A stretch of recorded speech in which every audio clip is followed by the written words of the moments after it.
Yeah, well, one of the questions really ties right into one of the points that I wanted to make. So it's from looks like Jason Campbell. It says anyone researching the Enochian Gates portals found a bunch of pictures that can overlap and seem to show a type of progression for the travels of the sun and moon.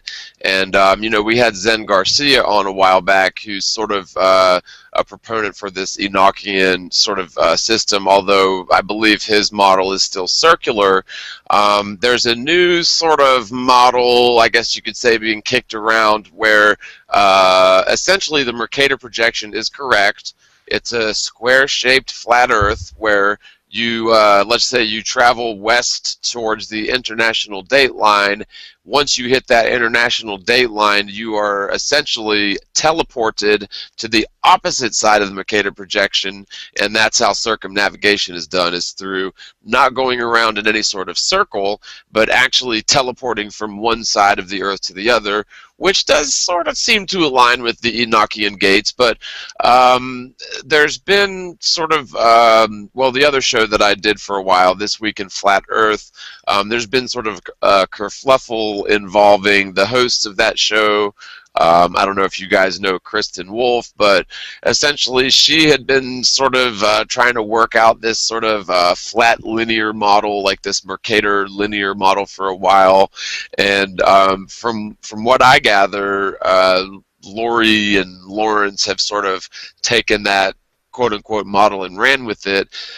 One thing that I wanted to ask you guys, not so much in terms of what are your opinions of this linear teleportation model. People call it the Pac-Man model, but that's sort of an insult, so I don't use that.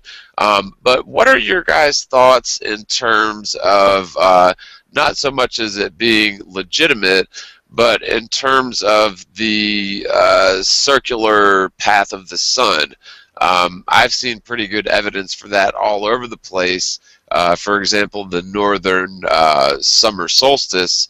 But what are your guys' preliminary thoughts on that? Well, what's interesting about that, Bob, could you bring up, do you have Google Earth set up where you could bring that up real quick? I'll just show one thing. So I don't put anything past being truth, because if I can investigate it and see that it's true. But I do think that the creator would have made the world in a way that would have been evident that it was created. And I think that's already a given. But things like the sun and the moon are amazing. They should astound us. We don't understand them because we understand everything that goes up comes down. But when you're looking at the moon and the sun, they don't really make a lot of sense. Of course, they've explained it away with gravity, the same thing that your pen falls to the ground, right? Holds the sun up there, I guess. But so I look at those things and say, maybe we're not even supposed to know what they are.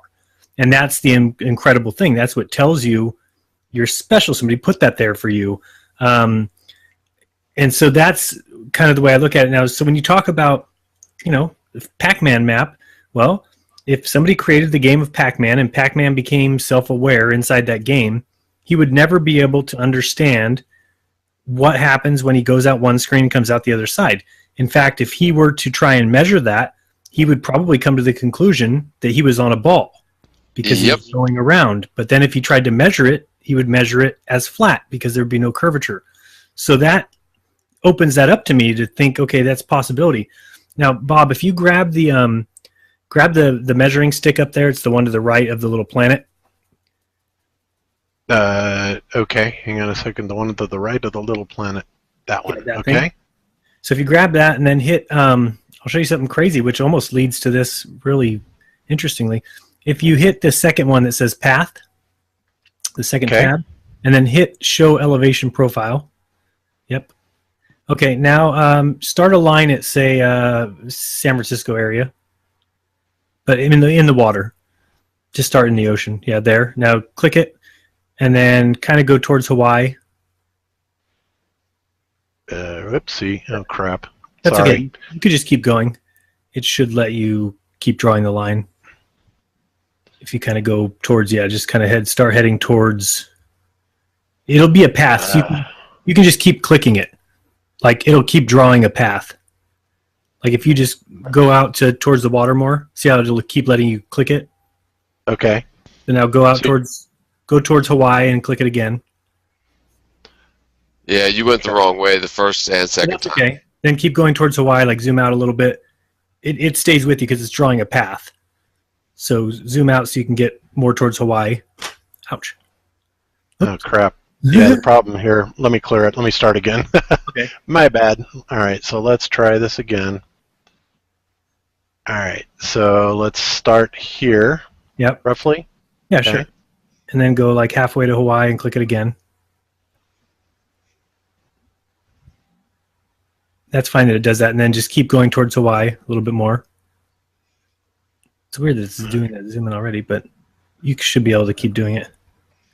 I don't know why it's doing that. Let's just go back again. I think I know why it's happening. So let's go here. Click. And then here. It still wants to zoom. I don't know why it's doing that. But you Yeah, should be able to Just pull scroll out. low. Yeah, scroll Yeah, over. I can go back out. There you and go. then Now just click keep on Hawaii. Okay, now go down to Hawaii. Sure. Because we actually need to go further. We're going to go past the antimeridian. So go again. Further out towards the left. Go more towards Okay. like you're going to Japan. Okay. More. Okay, now spin around. I think is that past the antimeridian yet? Keep spinning or spin the globe. You should be able to grab that right there and pull the globe to your right. It'll still let you do it. Yeah. And then just click Okay. again. I think we went past it. So if you take your mouse and go down there in those red lines, Uh-huh. and if you kind of move through, it'll tell you the sea level throughout the whole thing, right? And let me see, zoom in. Now, sorry, I hate to tell you to do this. Just zoom into that yellow line, get real close to the end of it there. Real close, like, yeah, right about there. Yeah, there you go, get real close. Okay, so now we can start tracking that and how far the level is, right? So, and it will move you automatically when you move down to below at those red lines. So you'll Right. notice, see how it keeps your sea level going the whole time. At the antimeridian, every time you go, it will. Let me see. this- Can you, Yeah, I can present you. Why don't you put it on yours? Yeah, Because present me obviously the I'm having problems here. it's so sad that I'm a pro at Google Earth. It tells you how often I spend stupid time here. Yeah, I Yeah, don't spend much time with it. We are the globe busters, not the globe strokers. So just That's saying. right. Let me see if it goes the entire screen. Share. Oh, wait. Am I sharing? I don't see you yet. There we go. And present to everyone. Now you got it. Okay, so I'm just going to grab here, and I've got the line drawn on the antimeridian here, so I can kind of see. I'm going to go past it. Go here. Oops. Oops, I'm not on path. My bad. There we go. Hello. Okay. It's like Mrs. drying her hair again. That's my computer saying, don't do all that. Well, your audio hasn't started breaking up yet, so that's a good thing. So now I've kind of drawn these back and forth lines going across the antimeridian, right? And Okay. as I start going through here, like if we zoom into here, and is that this side or the other side? Oh, so we'll start up here. And as we go through, you'll see that there's some, at the antimeridian line, there's like a, where is it? Hold on. Is this one right here? Okay. I did see it a second ago. Now I don't see him. Where'd they go? Let me clear and see what happened here. So usually when you go across this line, I think I showed you this one time, Bob, before, didn't I? Okay, there it is. You did, yeah. You know, this is level. This is sea level. So it's calling that 0. And then right when you get to the antimeridian line, there is a drop to negative 16,000 feet. It's 3 miles. But then as soon as you get to the other side of the antimeridian line, you're back up at 0 feet. So again, it's Google Earth, so it's not necessarily facts, but I've never heard of anything that would cause any kind of a drop like that. And if you notice, if you start going back and forth with these lines, every time you cross the antimeridian, there's a 3 mile drop. Now that's something, I mean, nobody's going to ever say that they've seen that in the ocean, but maybe there's some sort of, so when John was saying that, somebody believes something happens at the antimeridian line, and this is the date line, right? So imagine also, how did they ever come up with the date line? How is there, who came up with that? It's not a... Right. I mean, I always thought it was just an arbitrary thing, but apparently there's people that claim that there's bizarre things going on there, like sort of at the Bermuda Triangle, where you'll cross over that international date line, and it appears as if like you're in the wrong day all of a sudden. Right, and I've heard people say things like that, and again, you just keep drawing this line back and forth, and again, and this should tell you the Earth's not a ball, because right here we're going from 0 feet to 0 feet. There's no change, and that's a big distance there. You can go even crazier. Go, you know, what's this? This is probably 2,000 miles from Hawaii to San Francisco. It's a guess. So Yeah, if we go here, right. yeah. So Now- I mean, that right there. Now here. Sorry, go ahead. I was just saying there's no change in the, it's just calling that 0 feet until you cross the anti-meridian line. Now when you cross that, again, if you start here and cross it, you're going to, coming over this way. Now why is that doing that there? Now I don't know what that's doing. But what's this line? Oh, so here's where it's dropping here. So right when it crosses that line, it's really weird. And it doesn't do that in south over Antarctica. It actually makes sense here if you go across from here to here. You're going to see exactly what you would expect, which is starting here. We're at 0 feet. Now, right when we get to the base of the hill here, it's going to start to go up 194. Now you're at a mile high, which is right in here. Now you get all the way to the highest, which is almost 2.5 miles. That's right as you go over the center, and then you go back down, and then you get right to here, and you're back at 0. So it makes sense there. Everything kind of coincides with what we would think. Up here at the North Pole, though, it doesn't quite do what you think it would do, because if you take this line and go right here, so this is weird because now we're here at 2 miles below sea level.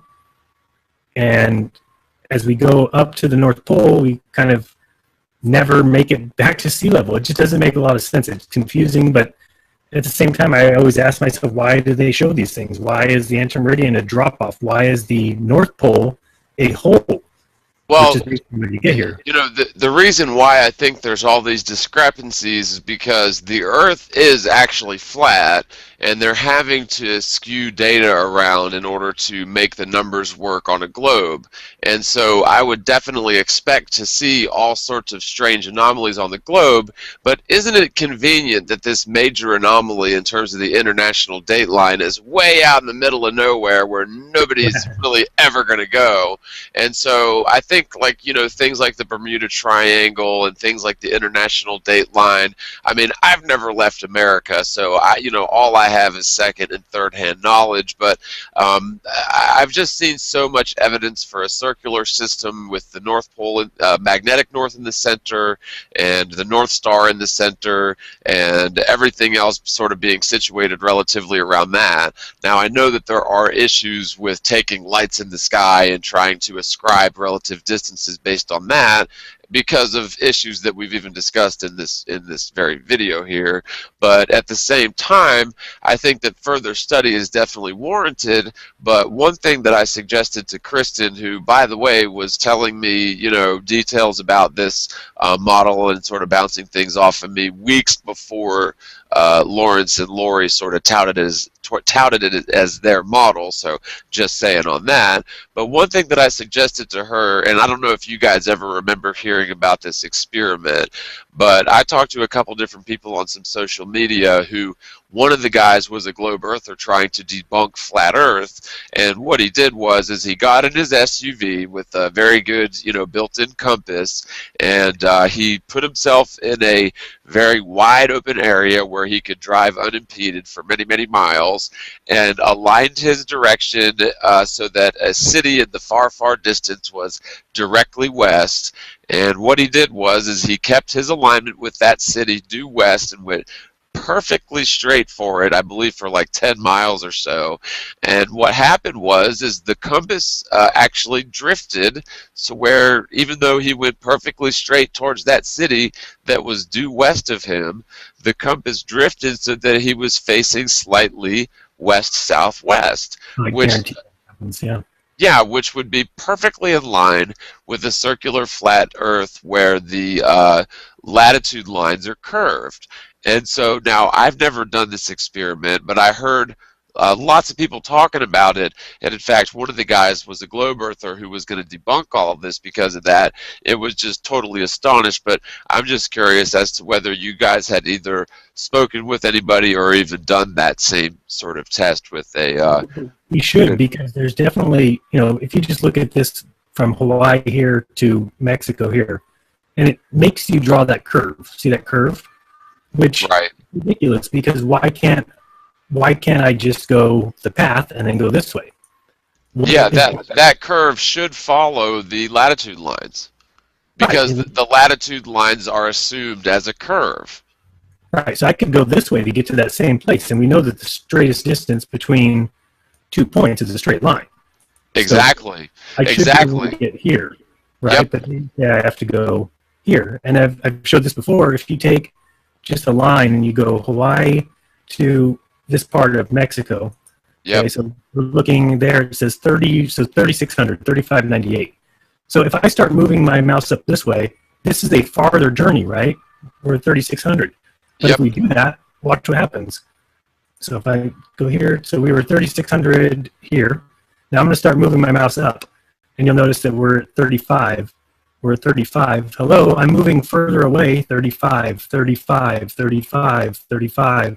Here we're at 36, but I can kind of cut back here, still at 35, 35.90, 35.90, 37. Yeah. 35. This means that this distance is the same as what I was just at in Mexico?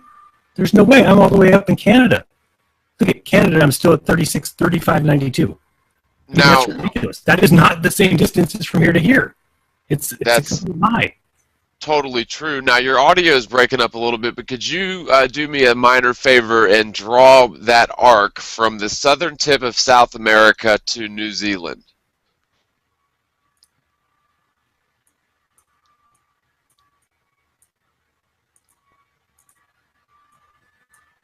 Which way? Go west. There you go. Okay, so you'll notice how that's a curved line. Okay, but what you did before was you created basically a chord of that arc, which was a straight line between those 2 points.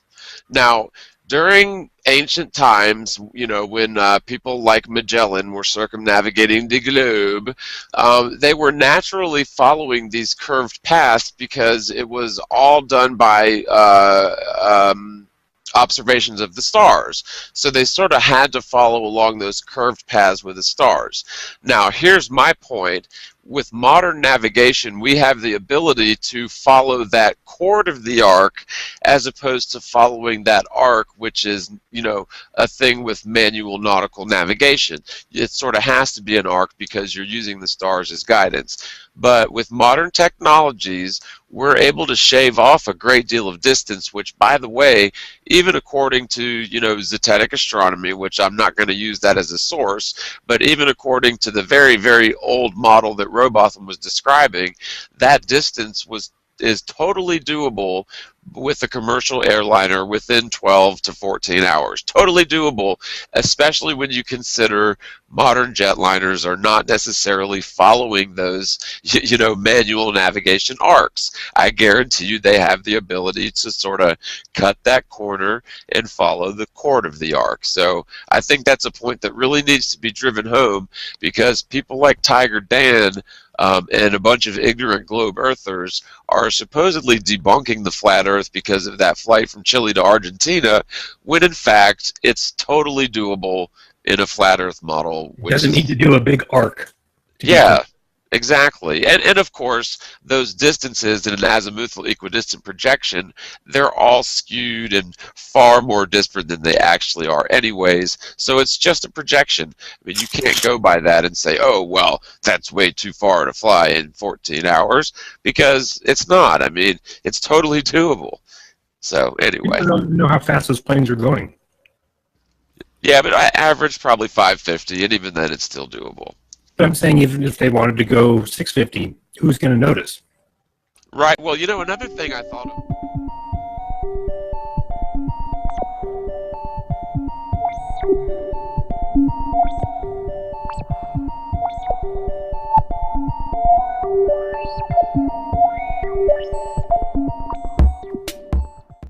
Hello, everybody. We're back. This is Lori and Lawrence, and we're back for our second week of our new show called Free Our Flat Earth.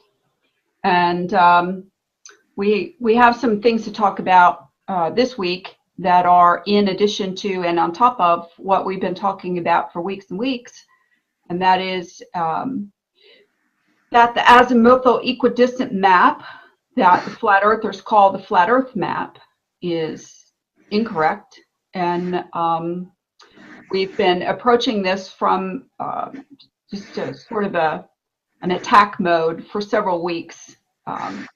Attack mode meaning that we've been getting kind of like angry at people who keep pretending that this map is still the map and that it works, because it doesn't work.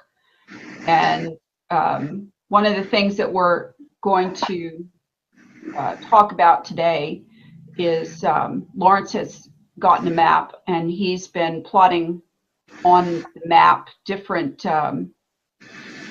routes and cities and things, and we'll see if what he's come up with. And we're just sort of going to get right into that, and then we're going to talk about all different kinds of topics as we go. So welcome, and thank you for joining us again. And I'm going to give it over to Lawrence and see what he's come up with. Okay, well, I don't know whether you can see behind me. I ordered this large blown-up version of the sinusoidal map, which is kind of like a diamond shape, where it's the widest at the equator, and it tapers into a point at both the poles. And what I've done, I've plotted over 20 routes, looking at the official flight information out there, saying how far it is. And this map is to an approximate scale of 1 centimetre is 300 miles. And I've done the 21 routes. If you can bring up the small version of it on the screen, Laurie, I can go through the different routes with people, and then they can see how accurate or otherwise it is. But it's pretty accurate. If you can bring that little... Okay, are you talking about the one with the equators, or the one with the route map? We'll do the routes first, and then we can talk about the distances across the second. Okay, share screen. Share screen. This one. Share. Present. Okay, you can use your pointer there. Have you got your pointer there, Laurie? Can you put your pointer on the map? Yeah, but I don't think it shows up on the screen. I asked last week, and people said no, that you couldn't see. Just try moving your pointer over it and see whether it comes up. Okay, well, I don't know. You have to tell me if you see my cursor. All right, well, I can see mine, but I can't see yours. Okay. All right, so well, let's. So what we've got here, to verify that the continents are correctly aligned with each other, you know, in terms of their position, the best way to do it is to form triangles between places that are a great distance apart, and see how the numbers stack up. All right, I'm told that the cursor is showing up on the screen, so tell me where to find it. I can't see it. Move your cursor over Winnipeg. You know where Winnipeg, right in the middle of Canada? Yeah, right here. Yeah, okay. Well, Winnipeg's right in the middle of Canada. So if you look at Winnipeg, that's the top triangle. For those the yellow one, who may not be able to see it, I'm not sure whether it's showing up or not, but there it is. Well, Winnipeg's the middle of Canada. So people know where America is and Canada. So you got Winnipeg. Okay, and if you go across from Winnipeg, on the diagonal line going down, that's going down to Giza. Winnipeg to Giza, the official flight distance is 6,089 miles. On the map, it's 6,150, so almost spot on. And then you go back to Winnipeg and you go all the way down to Santiago, and the official distance is 5,962, and on the map it's coming out at 5,850. And then completing the triangle, taking Santiago over to Giza. The official distance is 7,950, and it's coming out at, oh, you got it now, yeah. It's coming out at 7,650. So that is a pretty accurate triangle there. So let's try another one. Okay. So if we take New York, so put the pointer on New York. You got New York. Yeah. Over to Giza.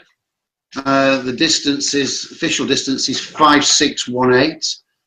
And on, by the way, for the map, I've used this steel rule. Okay, so I measured out the distances on here.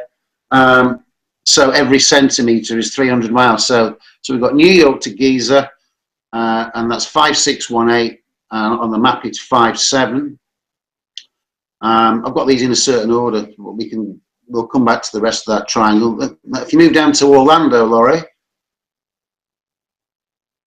Over here. Orlando to Nairobi. Now Nairobi's on the equator in Africa. Okay, Orlando to Nairobi. Official distance 7,966. On the map, it's 8,100. Orlando to Cape Town. So Cape Town on the tip of Africa. Yeah, the official distance is 7,804. On the map, it's 7,650. Again, pretty accurate. Back up to Winnipeg, middle of Canada. Yeah, Winnipeg down to Santiago. Official distance 5,962, and on the map it's 5,850. Back up to New York. Now we go New York down to Santiago, Chile. Official distance is 5,107 miles, and on the map it's 5,100. Santiago over to Cape Town, so you're going across. Official distance 4,945. On the map it's 5,100, so 150 miles out. Then Santiago up to Giza, so that's the yellow line going up to the, where the pyramids are. Official distance is 7,950. On the map it's 7,650, so 300 miles out, still pretty accurate. Santiago up to London, if you can still see what's left of London up there. That's going up that one. Yeah, official distance is 7,239. On the map, it's 7,200, so 39 miles out. Santiago up to Nuuk, which is towards the tip of Greenland. Official distance is 6,804. On the map, it's 7,350. So it's about 500 miles out. It does get a little skewed once you get above the 50-degree mark, but it's still pretty accurate. The next one, Cape Town to Giza, so back over to the tip of Africa, up to Giza, 4,476, and the official distance, the actual distance on the map is 4,500, so 20-odd miles out. Cape Town to London, 5,987. Official distance on the map it's 6,000, so like 13 miles out. Cape Town to Tokyo, so you've got Cape Town, Tokyo. Yep, you've got that one. Good geography there, Laurie. 9,156 the official. On the map it's 8,550, so it's about 500 miles out, but in the scheme of things it's still pretty accurate. Cape Town to Nairobi, so that's halfway up Africa.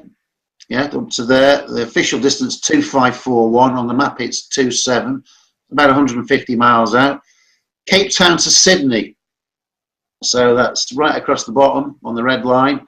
6,856 is the official distance, and on the map it's 7,500, so it's about 650 miles out, but still pretty accurate. Sydney to Tokyo, so that's going up on the yellow line. That's it. And then up to Tokyo, Official distance 4842. On the map it's 48, so 40 miles out. Sydney to London. So you've got Sydney all the way up to London. Official distance 10,558. On the map it's 10,500, so that's remarkably accurate over such a long trip. Nuuk to London, so that's the little jump over to Greenland.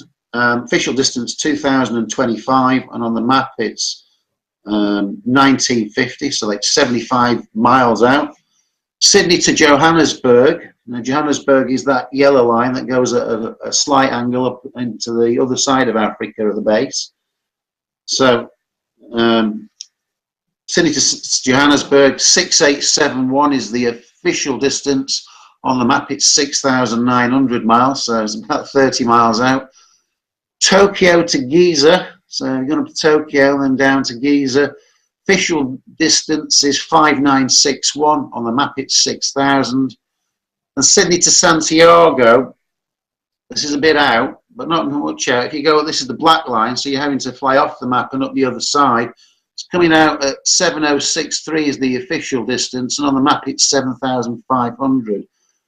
But if the black line went down slightly, instead of going at, horizontally across, if it went down slightly and then came up, it would actually constitute a little bit of a shortcut, and it would fit with the correct mileage. But even doing it in a straight line, it's only 400 miles out of 7,000.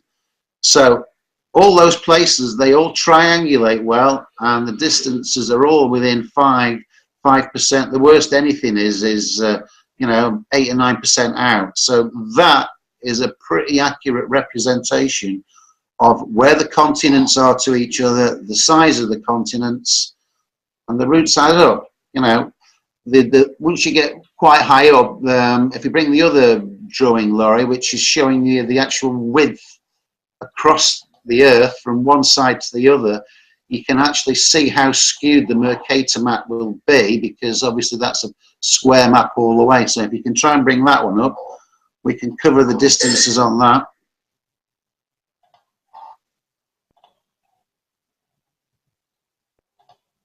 Okay, so for the equator, that's the big red line across the middle. If you want to put your cursor on the middle one, Laurie, so people can see the equator. Yeah, that's the equator. Okay, so using flight routes on the equator. Okay, we're looking at my map here. Across the equator, we've got Quito, which is on the east side of North America. Sorry, South America. Quito, it's just on the left. If you go from Quito to Nairobi, so Nairobi is, on the east side of Africa. That distance is 7,976 miles. And then you do Nairobi to Singapore. So if you can find Singapore, which is about there, yeah. Nairobi to Singapore is 4636. And then Singapore, which goes right to the very east and then back over the other side, back to Quito, that's 12,268 miles. Near as damn it, it's 25,000 miles. The exact figure on that is 24,880. Okay, and then I've got flights from all the other routes going up. If people want to know them, I can give them. But if you look at the next line up, the next yellow line up going north, which is at the Tropic of Cancer, the distance across there is 20,352 miles. And we've got, and that's based on Havana to Jabalpur. Jabalpur's across the Indian continent. Jabalpur over to Shantou, which is in China, a bit further over to the right, and then Shantou all the way back to Havana. Total distance across is 20,352. If you move up to the next line, which is 50 degrees, so the one that goes through the base of UK. Yeah, you've got that one. Okay, the total distance across there is around about 14,000 miles. And on that, we've got Winnipeg to Paris.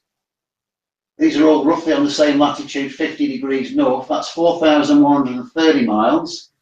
Then you've got Paris to Sakhalin. Now, Sakhalin is just off the edge of the Soviet Union on the corner. That's about right, yeah, to Sakhalin, which is 5,001 miles. And then Sakhalin across the map, off the edge, and back over to Winnipeg is 4,591 miles, which near as damn it adds up to 14,000 miles.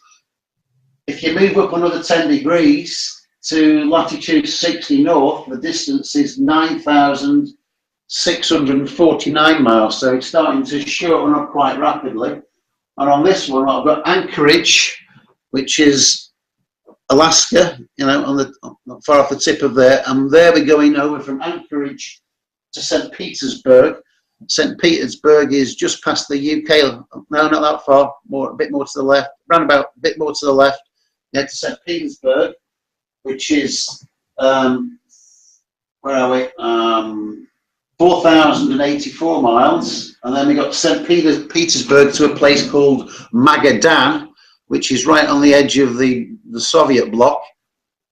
And that distance is 3,600 miles, and then Magadan back to Anchorage, so it's going off the map and back onto the other side, is 1,965 miles, which gives you your 9,649.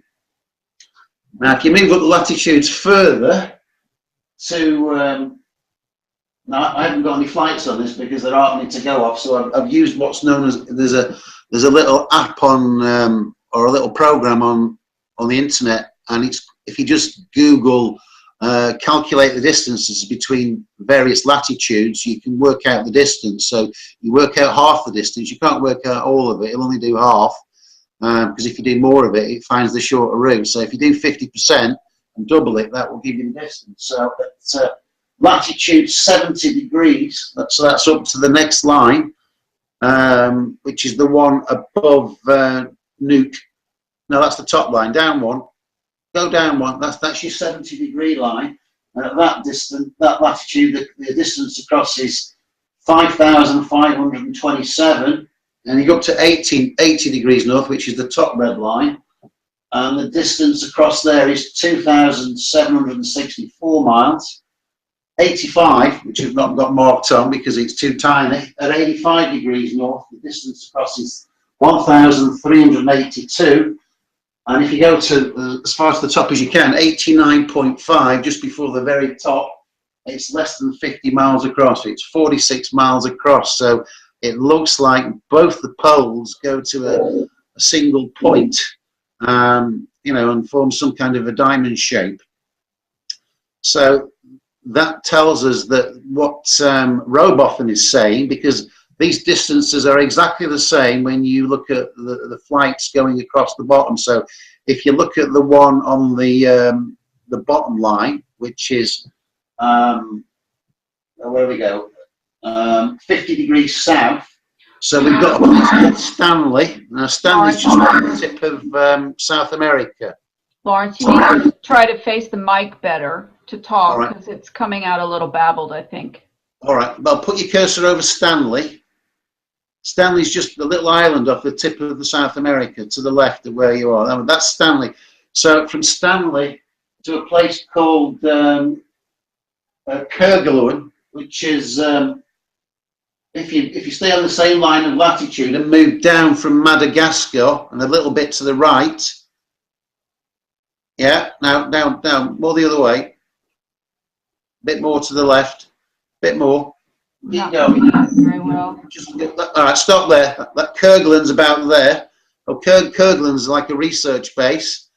So from there to there, the distance is 4,779 miles. And then from Kerguelen, the furthest place south I could find is a place called Stewart Island, which is just off the tip of New Zealand, so which is virtually on the edge. And that distance is 4,213 miles. And then from Stewart Island, which is going off the map and back across the other side to Stanley again, it's 5,049 miles. So at 50 degrees south, it's the same as 50 degrees north. It's 14,000 miles across.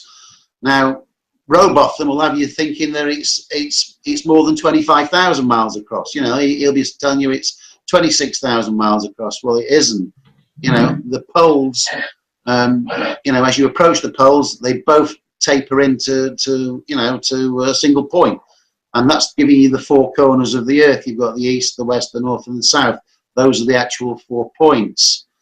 And I've done some more work on the equal lengths of day and night. So I know we talked about 1 last time, but I've got 4 for you now. All at different latitudes, the same, north and south. So we've got Cairo. So Cairo is up by the pyramids. That's latitude 30 degrees north. The comparison is 30 degrees south. And the longest day in Cairo, which is in our summer, is 14 hours, 4 minutes, 56 seconds. And Port Allegra is 14 hours, 5 minutes, 3 seconds. So there's 7 seconds difference. So that's at 30 degrees north. If you move to 41 degrees north, you've got Uzbekistan. Longest day, 15 hours, 9 minutes, 45. And then Nelson, New Zealand, 41 degrees, 16 south. The longest day is 15 hours, 9 minutes, 35 seconds. So 10 seconds difference. And you've got Swansea in the UK. Longest day, 16 hours, 39 minutes, 40 seconds. Rio Gallegos, which is the tip of South America, 51:38 south. Their longest day is 16:39:54, so there's 14 seconds difference. And the last one, we've got Flensburg, which is in Germany somewhere. That's 54 degrees 47 north. Longest day, 17 hours, 19 minutes, 24 seconds.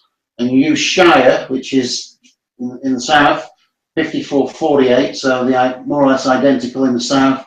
Longest day, 17 hours, 19 minutes, 53 seconds. So there's a difference of 29 seconds on their longest day. So there is perfect symmetry, because these places are not absolutely identical, but within a few miles of each other. The symmetry is perfect for north and south, and that just does not work on the AE map. Okay. Wow. Folks, sorry to bore you with all that, but the map is working out pretty spot on. It's not 100% accurate, but it's the best we're going to get so far, short of drawing one yourself. I've looked at lots of other maps that are similar. You know, there's hundreds of maps out there if you start looking for them.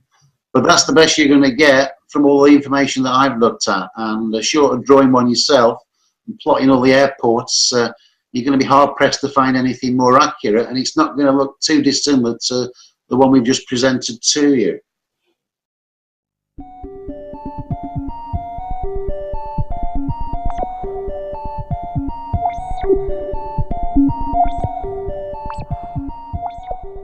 If you haven't been to timeanddate.com, it is an absolute must. You go to timeanddate.com, and I think I put that link up here today somewhere. Let me see what I put in my little notepad. No, I didn't. Okay, so you go to timeanddate.com and you click on, there's a you know, they have the top line of menus, and then there's a sub menu line under that, and you go to sun, what is it?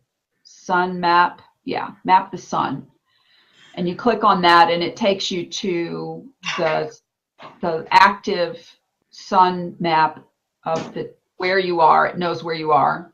That's always incredible to me still to this day, that everybody knows where you are when you're signing into a website. And it says, you know, it shows you where the sun is, and then it shows you where the light from the sun is, the sunlight. And then it fades out a little bit to the twilight areas and then to the dark areas. So it was interesting that it was dark where I was, and it was dark in South Africa, but light in the middle. And because you can't really see an eclipse in the daytime very well. So that also was another phenomenon that kind of made me go, wow, how does that work? But than I had It's the realized. sine I'm wave, looking isn't at it? a flat map. I was looking at a Mercator type map because that's the map they use for timeanddate.com, right? Yeah. I mean, that's where you got started looking at the whole phenomenon of the time and date on the northern and southern hemisphere thing was You can on still time have the and date. sine wave on the sinusoidal map. It would still work. It would probably Yeah, work better because you've got the V at the bottom. right. I mean, free energy says that it's the sine waves caused from the sun coming off the foundations of heaven. That's what he puts on his videos. But there obviously is something, because obviously you can have sunlight, darkness, and sunlight in two places, because this, the way this big curved thing goes.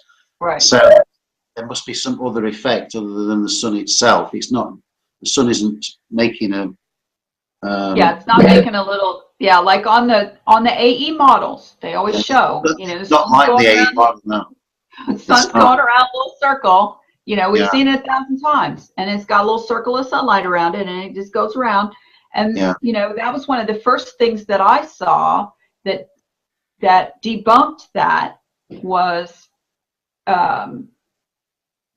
comparing timeanddate.com, the length of day over here to where that circle of sun should be over here and over here, and it didn't make it. It didn't work because the sun doesn't make a circle of light. It makes like a sine wave, a big fat square sine wave.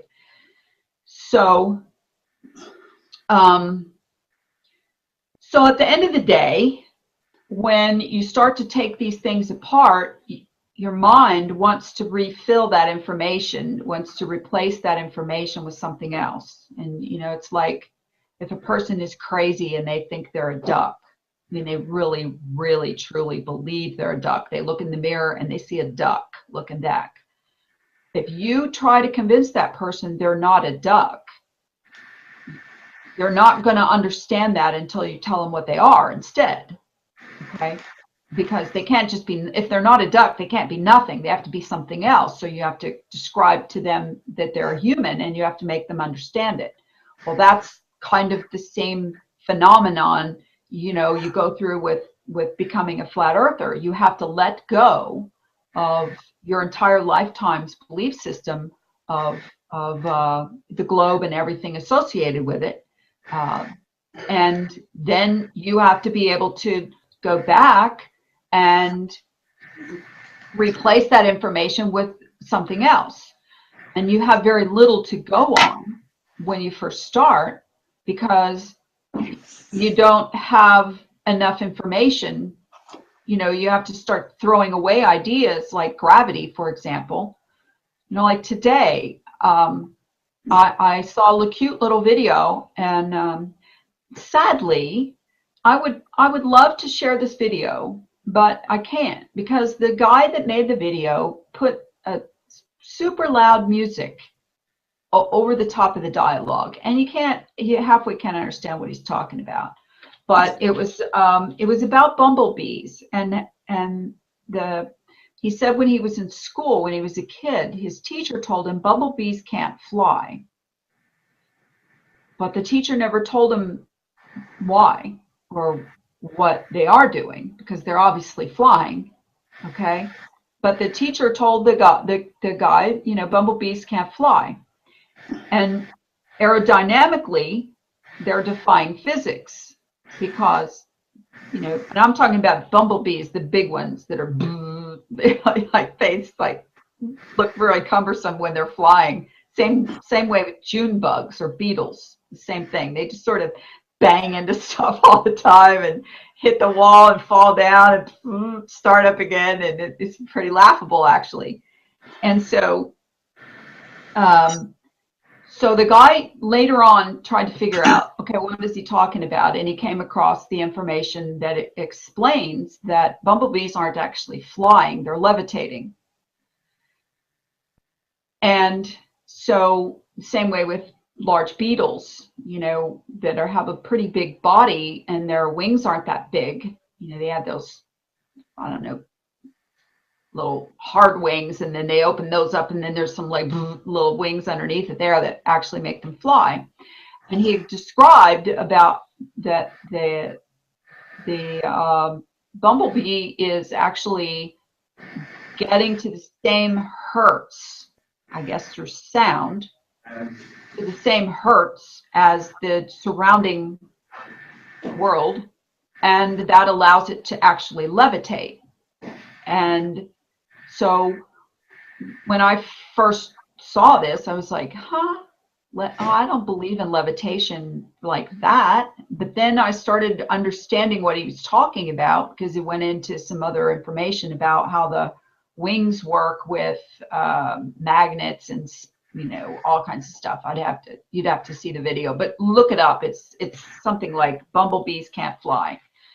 And it was like all new information to me that made sense then, because we used to laugh when I was a kid in the country at the June bugs that would come out in June, and they were those big blue-green beetle bugs. And then when they would fly around, they were constant. There was brown ones too. They were constantly running into the wall and running into you and banging into everything, and you know, it was like one of those hoverboards got away from you or something and just shot you out over there somewhere. And so that's you know, sorry, I get anecdotal little stories sometimes, and I apologize. So you can just fast forward past them anytime you want. But I always bring it back. The idea is that when you learn something new, you have to it has to take the place of something old that you understood, or you thought you understood, or you thought you knew, because you actually didn't know anything. You just believed something. And that's how the flat earth information starts coming into your head. But once again, I have to reiterate, it's lazy to just listen to what someone else says and not verify it and not check it, because they could say something very smooth and savvy and sound like confident and sound like they know what they're talking about, and they're telling you a bold-faced lie. But maybe they believe it. It doesn't matter what their intention is, whether they believe it or not. So so how do you feel now about how, after you have done this triangulation on this map, where do we go from here, Lawrence? Well, short of actually getting a load of technical drawing equipment and using that as a starting point, that's about as far as I can take it, you know. But the figures I've given you today prove that those layouts are as good as it's going to get. Okay, so then now we have to one more time. It's feeding back. So now we have to deal with the one issue that makes this work or not, and that is the idea of how do we seamlessly go from east to west at the end of this sinusoidal map. Well, that raises another issue, because every flat earther will tell you that there are no satellites, because there isn't a planet to orbit. But if you've got portals, then the same way as an aircraft can go seamlessly from east to west, then low Earth orbit satellites could do the same. So there is this International Space Station, which is probably some tin can that's flying around, but that could technically orbit the flat Earth if it's actually passing through the portals on one side and re-emerging on the other. It's probably an area to look at to see what the flight path is, or where the International Space Station, this tin can, wherever it is, where it's observable, because that may well prove the portals. Because you know, what countries is it seen? You know, you can see it in the UK, but can you see it up in Sweden, or up in, you know, South America and places like that? Where is it observable? And it may well be that it's, you know, it's going from east to west and it's passing through the portals. So that could be another area of investigation. People could start plotting where it's visible on the map, and then try and figure out, you know, which way it's going. Well, it looks to me like it makes a sine wave pattern, and the same as the sun and the same as the moon. if the sun and the moon are traveling a straight line, we'll have to deal with this issue of how do they seamlessly move from east to west. I mean, it's interesting because it's kind of, I thought of it immediately as one of those, ooh, you guys did that hide in plain sight thing, didn't you? With the timeanddate.com, where let me see if I can open that up, because it's bugging me that I'm talking about something that I'm not able to show. So let me go here and do timeanddate.com. Well, someday, I would imagine in the next 12 months, somebody is going to go and book a cruise that goes across the international date line, and the one that goes past New Zealand and then re-emerges on the west and heads up towards the west coast of America. So all it takes is somebody with what's it going to cost, about $3,000 for that leg of the trip, and they take their maps and compass and plot which way the ship's going. That will prove that there are portals there that take you seamlessly from one side to the other. That is a proof. All it takes is somebody with a bit of cash who's a flat earther who can, maybe they're going to take a holiday anyway. We'll take this one, fly over to New Zealand or to Australia and do the last leg of the cruise. Okay, so here we are. Present to everyone. All right, so here we are. We're at timeanddate.com, and this is current to where I live right now. And I have to go to the other one to do the. Well, if you look at the bottom, Laurie, if you look at the bottom where it's got jump to, you can actually move it on. Yeah, I'm going to. So many hours, and you'll be able to move it to such a point that you've got half the sun on one side, you've got half the sun on one edge, and half of the sun on the other, and that is depicting reality. Okay, Can you see me on the map right now with my cursor? Yeah, I can see your cursor. Okay. Yeah. All right. See what the sun is. Okay, this is like the Mercator map. Okay, this is the square flat Earth map, as we call it. And you can see several things that are very interesting here that you'll make note of when you start to look at this. And most people are like, no, this doesn't work. This is a globe map. Well, they're all globe maps. Everything's a globe map, and so you got to deal with that. But you can see that Antarctica across the bottom. That's what I was talking about. That really long 14,000-mile coastline. It's pretty interesting when you look at it from this perspective.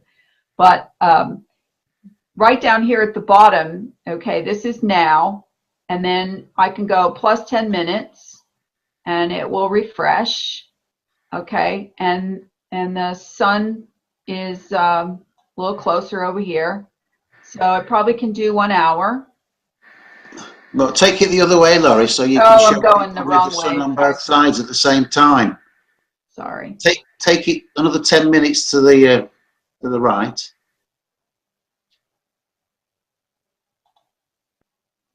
And then another 10 minutes. And another 10 minutes, and you're going to get it half on half. Okay. So you can see the sun on one side, and it's re-emerging on the other. Here's the sun over here, and here's the sun coming in over here. And this happens to be approximately where the international date line is where if you cross it, you go from one day to the next day. That's it, yeah. So let me add 10 more minutes, and it'll probably be a little more obvious. Oops. Okay. Move this You want another 10 minutes? Yeah, minus 10 minutes. Okay, now we're pretty close to the half and half. All right. Yeah. And this is pretty accurate as far as where the nighttime is. Okay. Here's the moon right now, and you have like a little bit twilight line areas around, and a little darker or lighter, and then over here it's still daylight over here in the west of the United States, and over here in Eastern Europe. Also it's daylight all the way across Antarctica. Full daylight everywhere. So Okay. people have to explain how you can have darkness in the middle and light on both sides, because that wouldn't work on a globe. No. And it wouldn't work on the AE map. And maybe somebody should send a question to Time and Date saying, please explain how we can have this, half the sun on one side of the Earth and half on the other. You know, Exactly. the only way you could do that is if there are portals. Well, I mean, this Because is if you right plot that here, sun, again, right here, you know, this is where people have to go and look on another map that, go to a map that shows the international date line, okay? This is the Bering Strait right through here where they often say they're going to build a bridge across here to connect Russia and the United States, okay? But the international date line goes smack dab through the middle of that, which is, we laughed about that when we first realized it a few weeks ago and said, there's no wonder there's no bridge there. They can't build a bridge across a portal. And so you go on down through here, it jiggy jags on and down and comes out the bottom, and that's the international date line. And it's the same thing over here. You know, that's why the sun's half and half. And the moon does the same thing when you move the moon over there. And so this is one of those things people need to just wrap their mind around. This is accurate. I posted it in Facebook today, this, you know, a map like this, and said, here's the darkness and here's the light. Only today it was the opposite. The light was all in here and the darkness was all around here. And I had people, you know, okay, here I am checking in from Australia, and yes, it was dark there. It was 3 o'clock in the morning there, and where I posted it was like 11 in the morning, and it was the opposite of this. and the sun is not circling there, it's moving directly in a straight line. If you look Right. at the sun on the left and on the right, you can draw a straight line between those two, because that's where it's going, in a direct straight line. The same as the moon is going in a direct straight line, and all the star trails are going in a straight line. You get these circles of the star trails. It's simply light bending. If you look at the star trail directly over the celestial equator, it's a perfectly straight line. That's the one that is straight, and everything around it bends, but it's just simply light that's bending. Okay, right here, sorry. This is UTC time, this map right now, it's not now. This is Monday, February 29th, 2016 at 12:10 p.m. According to this, what this map will look like. Just move the moon along, Laurie, see if you can get the moon on both sides. I haven't seen that yet.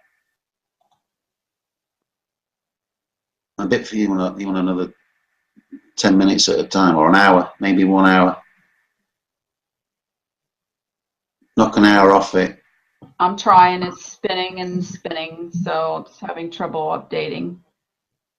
I probably did it too fast. Now you went the wrong way, you want to knock it off the other way. And then knock another hour off.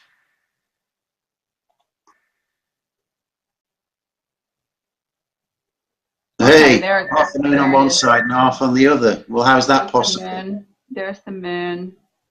Yeah. And this will be it would be interesting to be in a boat right about here. Yeah. And see the moon straight overhead. And so on that, you could have somebody in Australia seeing the same moon as somebody in South America. One seeing one side of it and the other one seeing the other side of it, aren't they? Right, right. I mean, this is pretty much how it works. I mean, there's no better explanation than zipping back and forth on time and date and watching how the darkness and the light work. I don't know how they explain this to people on a globe. I guess the people just say, well, you know, that circular area right there is on the back side of the globes from where I would be, blah, blah. And so, but you can go, okay, like you can do this to... Yeah, on the globe, though, you've got the terminator line, haven't you? Where there's no terminator line on that, you've got the squiggle. All right, so here's okay, so this is right now, All right, so let's go and look at this one, the March equinox. This is where the sun will be, see how much higher it is and see how much higher the moon is? Yeah. Okay, and here's the June solstice. Now, remember where you just saw them. I mean, it's like, it's the same, it'll be the same day, only 6 months from now, right? Look how high it is. Look how low the moon is. I mean, look at even the pattern, the way it's, you know, down here. This will be in darkness, 24 hours probably. And then it'll be full daylight up here, probably Right for 20. across the top, yeah. Okay. So here's September. Now it's moving back south again. And that is giving full daylight. The one you just did, it's giving full daylight in the northern hemisphere without circling. A straight line sun is giving full daylight. Right. So there must be something at the top and the bottom of the Earth that it's probably some kind of electromagnetic effect that causes that sort of distribution. Because, you know, if you got a spotlight or a torch and tried to get that sort of effect, you wouldn't get it. You'd just get a circle, wouldn't you? Okay, so here's the same. Here's the same sun in December solstice. So now it's back south again. This is, look how far south that sun goes in the winter up north. Yeah. Wonder it doesn't melt this whole ice across here. So the whole idea is that this thing is correct as far as the Tropic of Capricorn and the Tropic of Cancer and the equator, where it's moving back and forth high and low. And there's that perfect sine wave I was talking about earlier, or kind of almost perfect. It's interesting how the light works that way.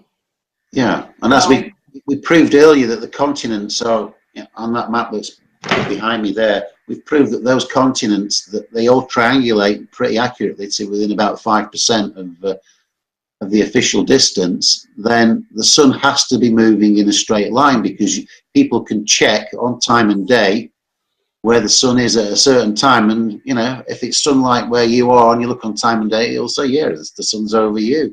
You can't argue with that. You know, the circling sun is a lost cause. You can't prove a circling sun. Just not going to do it. No. So if we can't proved it, Laurie. You know, well, I mean, I feel like we have, but you know, now people are going, well, so now what? Okay, so you wrecked our map and you wrecked our model, and now what are we going to do?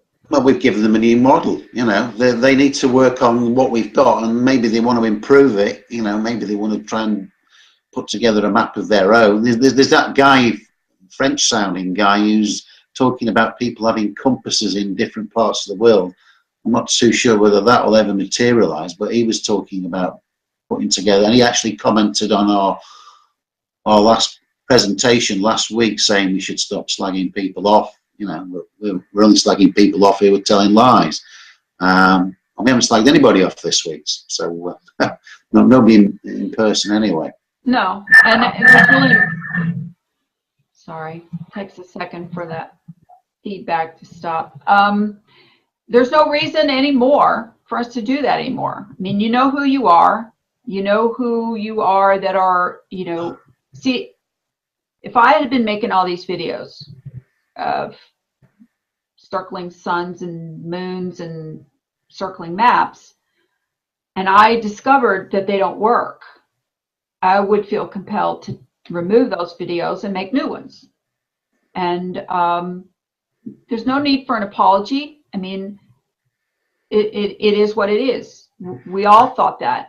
We all thought that Robotham had it all figured out, and that's where a lot of this came from. The Flat Earth Society. I read a long dissertation on the Flat Earth Society today and the history of and where these maps came from. The UN map was created when the UN was created. It's not like it's thousands of years old. It was what, 1945 or something like that. And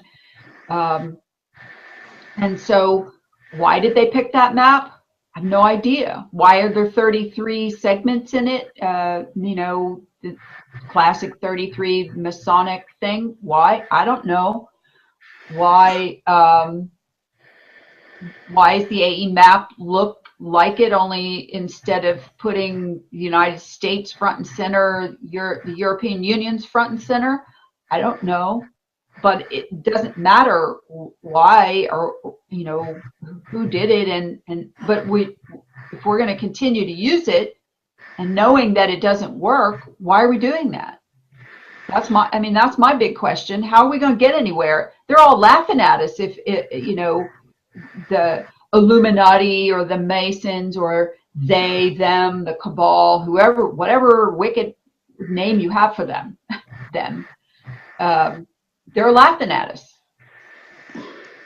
And they're like, oh, you know, we punked those guys pretty good because all we did was insert that map 45 years ago. And it was the New World Order map. I mean, not 45, in 1945. They're still doing it, Laurie. I mean, there was the video out today, and I'll say here it was by Russian Vids, and he's put another video out today with the fucking AA map again. I mean, maybe you should watch our program. We spent like 4 months or longer, you know, totally destroying the everything about the AA map. Nothing about it works, and yet they're still doing it. And you've got so many people out there who are using their AA map as part of their little logo on their page, or you know, on their little avatar for themselves. They're still, like, you took yours down after I suggested it was a good idea to have that on the page. Maybe you should change it to this map here and stick that on. Well, I mean, you know, I'm probably, you know, I'm probably going to do that. You know why? Because repetition is the key. That's how they stuck this map in us, in our movement, and kept repeating and repeating, and it seems to have worked. You know, of course, on top of that circle nicely fit the dome, and so I'm not going to go there. I've been there enough times that everybody knows how I feel about the dome and the limits that they've created with this dome, and that it's not based in anything real. There's no empirical evidence of it at all, not even sundogs and all that other stuff, and rainbows and everything else. I mean, all of that's been debunked, and people have stopped pretty much talking about that now. I know, in my opinion. Laurie, even when they're directly addressed with the question, I'm not even going to mention who his name was, but one of the most prominent flat earthers did a radio show, and the host asked him about the Earth being square, and he just gave a blank look. He did not answer the question. They just don't go there. The guy was embarrassed. Wasn't answered at all. You know. Just so you know. But these questions. Wait. That person that asked him that, and it's okay, because you know we can't stop saying the name Mark Sargent, because that's who you're talking about, right? That. He was asked square. Paul Sandu asked him. Yeah. That was it. Yeah. I've invited Paul to come on our show and see what he knows about the square flat Earth. Yeah. So he's on. There's a few people latching on. Sooner or later. You know. And I'm trying to get Free Energy on here, but he's just not ready yet to make a presentation, and I'm not going to push him. I mean, I would like to pick his brain, and so would probably a lot of other people. But interestingly enough, I've had several people this week after last week's show send me messages. One was actually on the channel here and said, I apologize. I was mad at you and Lawrence and thought you guys were crazy and wrong for going after the AE map and so on. And now I admit I was wrong, and I apologize. And no apologies are necessary. Absolutely not. But glad to know that we're getting through to a few people that, you know, we're not pushing our model. This is not our model. Sorry, my foot's itching. I don't want these squirmy. It's not. I mean, the main point is to show that the model that's been presented by 95% of prominent flat earthers is an incorrect model, and if they ever get in front of primetime TV and present that to them, then if we can pull holes in it, then they'll find the faults with it as well, and there'll be a laughing stock. Yeah, they're gonna be in big trouble. So, you know, it's not my responsibility, it's not your responsibility, but it is the responsibility of anybody who calls himself a truth seeker and a flat earth researcher to actually do the research and to actually, you know, find the information. And if you find something didn't you believed before, now you don't, and it doesn't work out, then stop saying it. Maybe it'll just, you know, go away into the, you know, trash bin somewhere over time. But so many people, you know, they've built their channels with this information. They've built their you know, subscribers up, the list of subscribers up, and they've built their you know, view count up with this information. Who can put out the most videos the fastest, and who can get the most view count. I'm not concerned about view count, and I'm not concerned about subscribers. I appreciate subscribers, and I think it's the best way. We only do a weekly show. I'm not putting out, you know, 10 videos a week on this channel like some of the other people are. So you're not going to get bombed with notifications for subscriptions. But at the same time, the you know, if I'm going to go back and look at some of mine, and I know there's a couple of things a couple of videos that I've put up, you know, a year ago, almost maybe, that are wrong now, but they're hangouts and we were talking about it. So I'm not really sure that counts because we're still talking about it. But you know, I've started removing information from the Facebook groups and pages that is wrong, because the one about the 2 mile high ice wall all around the outside. Let's go back there for a second, okay? Well, the part about the military of all these countries will blow you out of the water if you try to go there. Okay, I believed that at the beginning. I heard that. I read that. I read the treaty for as much as I could stand to read it. It was like, ugh, boring, horrible, like reading an insurance document or something. But you know, I heard about the berserker, you know, guy Jarl Andhoy, and how his ship was sunk and all that, and I repeated it, and I thought it was true. But now that I understand that this whole thing doesn't work with the 2 mile high ice wall right around the outside, and it's not needed under the concept that there is a free flow from east to west, like a Mobius strip, like a Klein bottle, like other some of the amazing fourth dimensional type stuff. I mean, it's amazing how people will push back against the concept of a portal, but yet they believe in black holes they've never seen before. They believe in you know, the what's that belt, the radiation belt, the Van Allen belts. They believe that. They don't. I've never been there. You ever been there? I don't know that that's even there. I don't know that that's even real. But people, well, they talk about the Van Allen belts like they talk about clothes in their closet, like it's an everyday thing. So that's part of trying to learn to face reality here.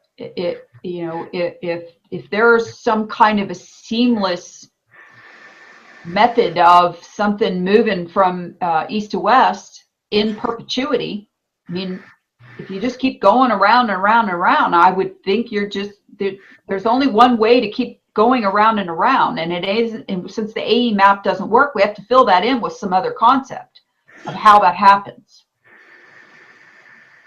How do you go from east to west seamlessly? Unless there's either portals, gates, some dimension crossing that you don't see. You know, I'm trying to keep my mind open as to how that can work. But I watched a video the other day that someone sent me about the Mobius strip, and I invite any of you to go on YouTube and look up videos about flat Earth, and use the term flat Earth and Mobius strip, and you'll find some of these videos that absolutely explain how this seamless thing can work. I mean, I watched one guy to make a Mobius strip out of a sort of a wide piece of cardboard about this wide, and he, you know, did the 1/2 twist and he taped it together, okay? And then he took a pair of scissors and he made a clip in it and he started cutting it in half. And he kept turning and he was cutting it in half and cutting it in half, and got to the other end and he cut it in half, and then he had two Mobius strips connected together, okay? And you're like, I can't even wrap my mind around that without having watched it. But now that I watched it, now I understand the concept. And that's something real and tangible and simple that we can all see. So if it can happen in that way, then why can't it happen on a bigger scale, a much bigger scale? I'm not closing my mind to that. And anybody who makes fun of portals and there's a bunch of jokers talking about Pac-Man, you know, Pac-Man portals and so on and so forth. Well, I don't know how it works, but I'm saying, and you're saying, we're saying that there is some phenomenon that goes with this mapping system. Yeah, because as soon as you disprove the AE map, and I think we've done that fairly conclusively now on several fronts, and then when you look at flights, you know, that fly from one side, you know, to the extremities and re-emerge on the other, which they do on flight radar as well as time and day, they're just mirroring reality. So there are portals or Pac-Man gates, whatever you want to call them. These things are there. There is no other explanation for it. You know, there's no other way, because there is no edge. There is no physical edge that stop. You know, that there is no dome to stop things going. You just move and seamlessly move back to the other. And you could prove it if you went on a cruise. That would be the easy. If I had the money to do it, I'd go and book myself on a cruise. I'd have my maps, and I'd be up on the deck every couple of hours and taking some map readings and seeing which direction the ship's going. And I would take my map behind me with me, and I would take an AE map and prove that one wrong. And somebody somewhere will probably do that before too long.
It appears as if like you're in the wrong day all of a sudden.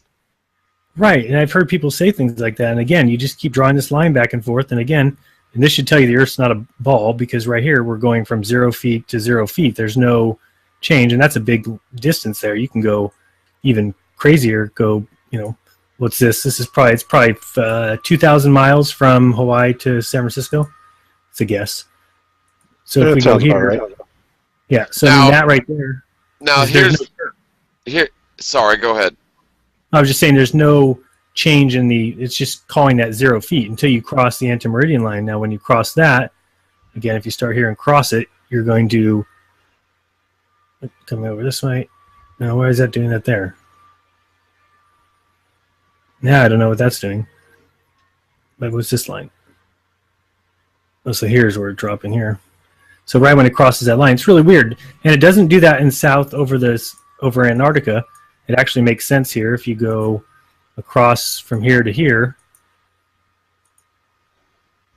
You're going to see exactly what you would expect, which is starting here, we're at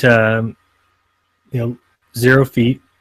Now, right when we get to the base of the hill here, it's going to start to go up 194. Now you're at a mile high, which is right in here. Now you get all the way to the highest, which is almost 2.5 miles. That's right as you go over the center, and then you go back down, and then you get right to here, and you're back at 0. So it makes sense there. Everything kind of coincides with what we would think. Up here at the North Pole, though, it doesn't quite do what you think it would do, because if you take this line and go right here, so this is weird because now we're here at 2 miles below sea level. And as we go up to the North Pole, we kind of never make it back to sea level. It just doesn't make a lot of sense. It's confusing, but at the same time, I always ask myself, why do they show these things? Why is the anti-meridian a drop-off? Why is the North Pole a hole? Well, which is basically when you get here. The reason why I think there's all these discrepancies is because the Earth is actually flat, and they're having to skew data around in order to make the numbers work on a globe. And so I would definitely expect to see all sorts of strange anomalies on the globe, but isn't it convenient that this major anomaly in terms of the international date line is way out in the middle of nowhere where nobody's really ever going to go? And so I think, things like the Bermuda Triangle and things like the international date line, I mean, I've never left America. Just start in the ocean. Yeah, there. Now click it, and then kind of go towards Hawaii. Whoopsie. Oh, crap. That's Sorry. okay. You could just keep going. It should let you keep drawing the line. If you kind of go towards, just kind of start heading towards. It'll be a path. So you can just keep clicking it. Like, it'll keep drawing a path. Like, if you just go out towards the water more, see how it'll keep letting you click it? Okay. Then now go towards Hawaii and click it again. Yeah, you went the wrong way the first and second time. Okay. Then keep going towards Hawaii, like zoom out a little bit. It stays with you because it's drawing a path. So zoom out so you can get more towards Hawaii. Ouch. Oh, crap. Yeah, the problem here, let me clear it. Let me start again. Okay. My bad. All right, so let's try this again. All right, so let's start here. Yep. Roughly? Yeah, okay. Sure. And then go like halfway to Hawaii and click it again. That's fine that it does that. And then just keep going towards Hawaii a little bit more. It's weird that this is doing that zoom in already, but you should be able to keep doing it. I don't know why it's doing that. Let's just go back again. I think I know why it's happening. So let's go here. Click. And then here. It still wants to zoom. I don't know why it's doing that. But you should be able to just scroll low. Yeah, scroll Yeah, over. I can go back out. There you go. And then click on Hawaii. Okay, now go down to Hawaii. Sure. Because we actually need to go further. We're going to go past the anti-meridian. So go again. Further out towards the left. Go more towards, like, going to Japan. Okay. More. Okay, now spin around. I think is that past the anti-meridian yet? Keep spinning, or spin the globe. You should be able to grab that right there and pull the globe to your right. It'll still let you do it. Yeah. And then just click again. I think we went past it. So if you take your mouse and go down there in those red lines, and if you kind of move through, it'll tell you the the sea level throughout the whole thing, right? And let me see, zoom in now. Sorry, I hate to tell you to do this. I'll just zoom into that yellow line, get real close to the end of it there. Real close, like, yeah, right about there. Yeah, there you go, get real close. Okay, so now we can start tracking that and how far the level is, right? So, and it will move you automatically when you move down below at those red lines. So you'll notice, see how it keeps your sea level going the whole time. At the antimeridian, every time you go, it will.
Yeah, well, one of the questions really ties right into one of the points that I wanted to make. So it's from, looks like Jason Campbell. It says, anyone researching the Enochian Gates portals found a bunch of pictures that can overlap and seem to show a type of progression for the travels of the sun and moon.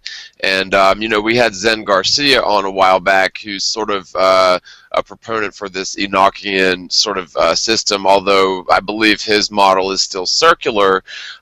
There's a new sort of model, I guess you could say, being kicked around where essentially the Mercator projection is correct.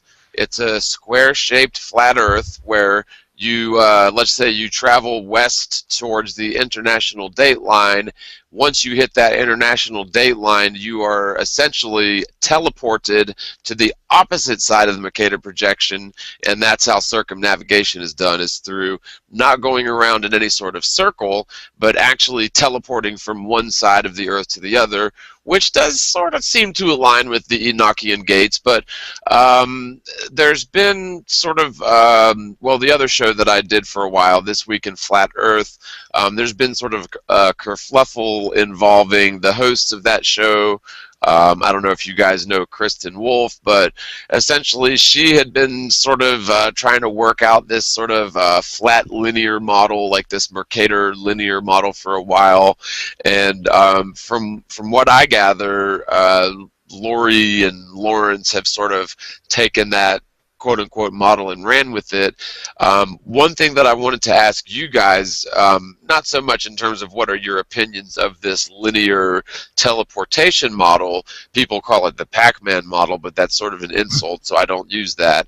But what are your guys' thoughts in terms of not so much as it being legitimate, but in terms of the circular path of the sun?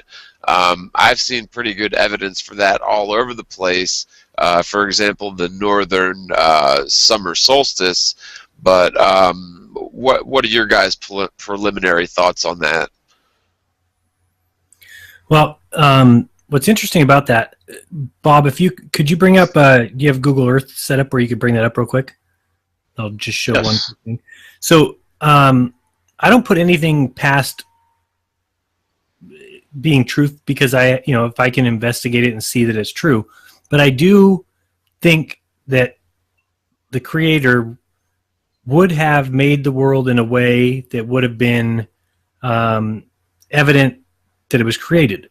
And I think that's already a given. But I, you know, things like the sun and the moon are amazing. They should astound us. We don't understand them because we understand everything that goes up comes down. But when you're looking at the moon, and the sun, they don't really make a lot of sense. Of course, they've explained it away with gravity, the same thing that your pen falls to the ground, right? Holds the sun up there, I guess. But so I look at those things and say, maybe we're not even supposed to know what they are. And that's the incredible thing. That's what tells you you're special. Somebody put that there for you. And so that's kind of the way I look at it now. So when you talk about, the Pac-Man map, well, if somebody created the game of Pac-Man and Pac-Man became self-aware inside that game, he would never be able to understand what happens when he goes out one screen and comes out the other side. In fact, if he were to try and measure that, he would probably come to the conclusion that he was on a ball because he was going around. But then if he tried to measure it, he would measure it as flat because there would be no curvature. So that opens that up to me to think, okay, that's a possibility. Now, Bob, if you grab the measuring stick up there, it's the one to the right of the little planet. Okay, hang on a second. The one to the right of the little planet. That one. That okay. Thing. So if you grab that and then hit, I'll show you something crazy, which almost leads to this really interestingly.